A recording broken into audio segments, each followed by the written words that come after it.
La red de la dominación, por Wolfi Landstreicher. 5. De proletario a individuo, hacia una comprensión anarquista de la clase. Las relaciones sociales de clase y explotación no son simples. Las concepciones obreristas, que están basadas en la idea de una clase objetivamente revolucionaria definida en cuanto a su relación con los medios de producción, ignoran la multitud de aquellos en todo el mundo cuyas vidas les son robadas por el actual orden social, pero que no pueden encontrar sitio dentro de sus aparatos productivos. Por tanto, estas concepciones acaban presentando una comprensión limitada y simplista de la explotación y la transformación revolucionaria. Para poder llevar a cabo una lucha revolucionaria contra la explotación, necesitamos desarrollar una comprensión de las clases tal como existen actualmente en el mundo, sin buscar ninguna garantía. De una forma básica, la sociedad de clases es aquella en la que están quienes dominan y quienes son dominados, quienes explotan y quienes son explotados. Este orden social solo puede surgir cuando la gente pierde su capacidad para determinar las condiciones de su propia existencia.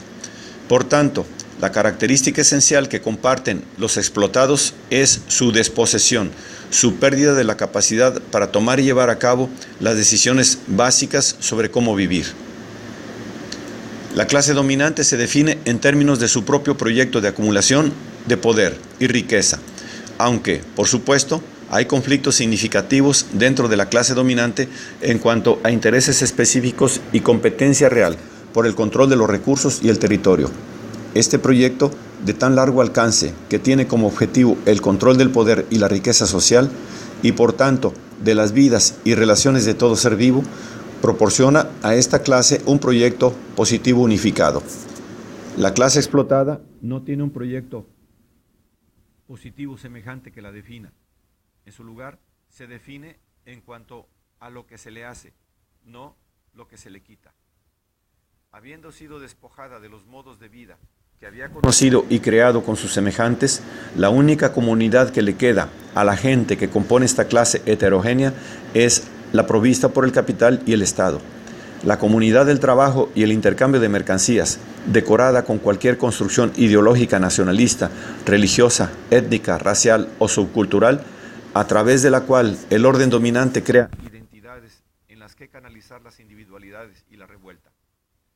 El concepto de una identidad proletaria positiva, de un solo proyecto proletario unificado y positivo, no tiene base en la realidad, dado que lo que define a alguien como proletario es precisamente que su vida le ha sido robada, que ha sido transformada en un instrumento en los proyectos de los dominantes. La concepción obrerista del proyecto proletario tiene sus orígenes en las teorías revolucionarias de Europa y los Estados Unidos, particularmente ciertas teorías marxistas y sindicalistas. A finales del siglo XIX, tanto Europa occidental como el este de los Estados Unidos estaban en camino de ser completamente industrializados, y la ideología dominante del progreso igualaba el desarrollo tecnológico con la liberación social.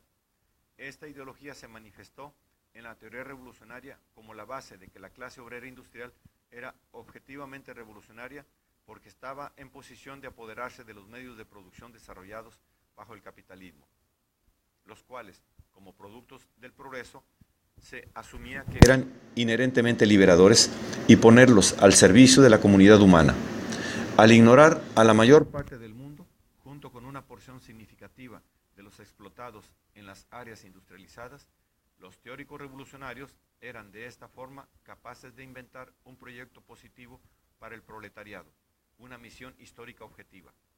Que ésta se fundamentara en la ideología burguesa del progreso se ignoraba. En mi opinión, tenían una perspectiva mucho más clara, reconociendo en el industrialismo otro de los instrumentos de los amos para desposeerles. Con buenas razones atacaron las máquinas de la producción masiva. El proceso de desposesión hace mucho que se ha consumado en Occidente, aunque, por supuesto, es un proceso que está ocurriendo en todo momento, incluso aquí, pero en gran parte del sur del mundo está aún en sus primeras fases. Sin embargo, desde que el proceso comenzó en Occidente, Han habido algunos cambios significativos en el funcionamiento del aparato productivo. Las posiciones cualificadas en la fábrica han desaparecido en gran parte y lo que se necesita en un trabajador es flexibilidad, la capacidad de adaptarse, en otras palabras, la capacidad de ser una pieza intercambiable en la máquina del capital. Además, las fábricas tienden a requerir muchos menos trabajadores para mantener el proceso productivo, tanto a causa de los desarrollos en la tecnología y las técnicas de gestión que han permitido un proceso productivo más descentralizado, como porque cada vez el tipo de trabajo necesario en las fábricas es en gran medida solo supervisar y mantener las máquinas. A un nivel práctico, esto significa que todos somos, como individuos, prescindibles para el proceso de producción, porque todos somos reemplazables. Ese hermoso igualitarismo capitalista en el que todos somos iguales a cero. En el primer mundo, esto ha tenido el efecto de empujar a un creciente número de explotados a posiciones cada vez más precarias, trabajo temporal, trabajos en el sector servicios, desempleo crónico, el mercado negro y otras formas de ilegalidad, indigencia y prisión. El trabajo fijo, con su garantía de una vida un tanto estable, incluso si esa vida no es propia, está dejando paso a una carencia de garantías donde las ilusiones proporcionadas por un consumismo moderadamente cómodo ya no pueden seguir ocultando que la vida bajo el capitalismo siempre se vive al borde de la catástrofe.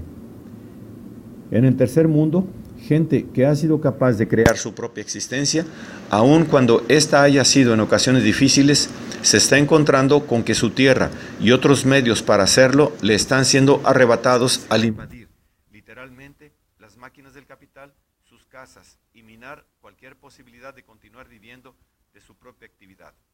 Arrancados de sus vidas y tierras, se ven forzados a trasladarse a las ciudades, donde hay poco empleo para ellos.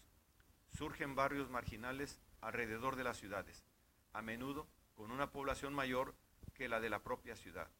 Sin ninguna posibilidad de trabajo fijo, los habitantes de estos barrios de chabolas están obligados a formar una economía de mercado negro para sobrevivir, pero esto también sirve todavía a los intereses del capital.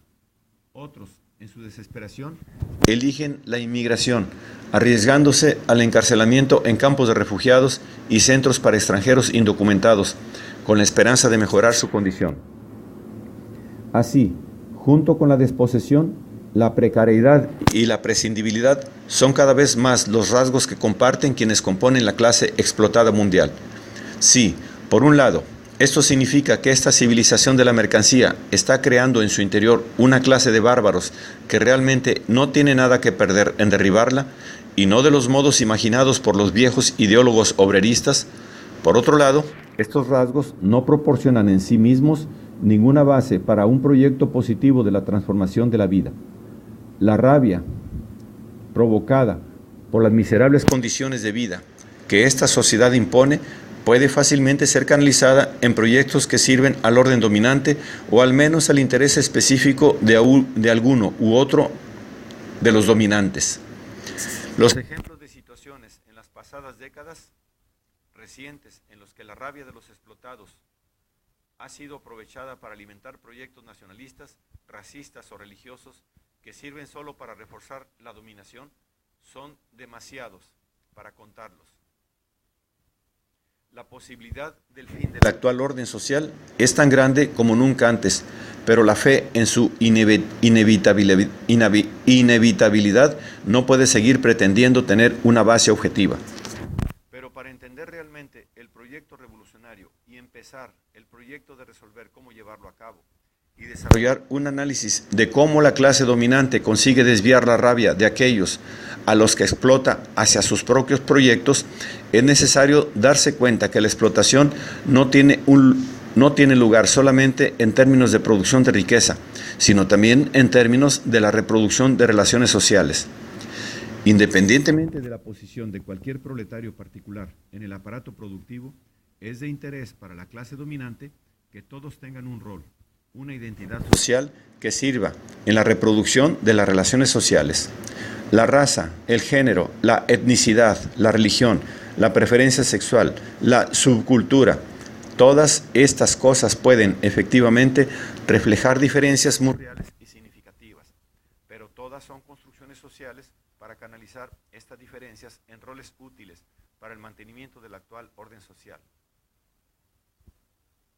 En las áreas más avanzadas de la actual sociedad, donde el mercado define la mayoría de las relaciones, las identidades en gran medida llegan a estar definidas en términos de las mercancías que las simbolizan, y la intercambiabilidad está a la orden del día en la reproducción social, al igual que lo está en la producción económica. Y es precisamente porque la identidad es una construcción social y cada vez más una mercancía vendible, por lo que los revolucionarios deben ocuparse seriamente de ella, analizada cuidadosamente en su complejidad con el objetivo preciso de nuestras categorías hasta el punto de que nuestras diferencias, incluyendo aquellas que esta sociedad definiría en términos de raza, género, etnicidad, etc., sean el reflejo de cada uno de nosotros como individuos singulares. Ya que no hay un proyecto positivo común que se encuentre en nuestra condición como proletarios, como explotados y desposeídos, nuestro proyecto debe ser la lucha para destruir nuestra condición proletaria, para poner fin a nuestra desposesión. La esencia de lo que hemos perdido no es el control sobre los medios de producción o de la riqueza material, son nuestras vidas mismas, nuestra capacidad para crear nuestra existencia en términos de nuestras propias necesidades y deseos. Por tanto, nuestra lucha encuentra su terreno en todas partes, en todo momento. Nuestro objetivo es destruir todo lo que aleja a nuestras vidas de nosotros, el capital, el Estado, el aparato tecnológico industrial y postindustrial, el trabajo, el sacrificio, la ideología. Toda organización que trate de usurpar nuestra lucha, en resumen, todos los sistemas de control. En el mismo proceso de llevar a cabo esta lucha, en el único modo en el que podemos llevarla a cabo, fuera de y contra toda formalidad e institucionalización, empezamos a desarrollar nuevas formas de relacionarnos basados en la autoorganización, una horizontalidad basada en las diferencias únicas que nos definen a cada uno de nosotros como individuos, cuya libertad se expande con la libertad de él, con la libertad de los otros. Es aquí, en la revuelta, donde nuestra condición proletaria, donde encontramos ese proyecto positivo compartido, que es diferente para cada uno de nosotros, la lucha colectiva por la realización individual.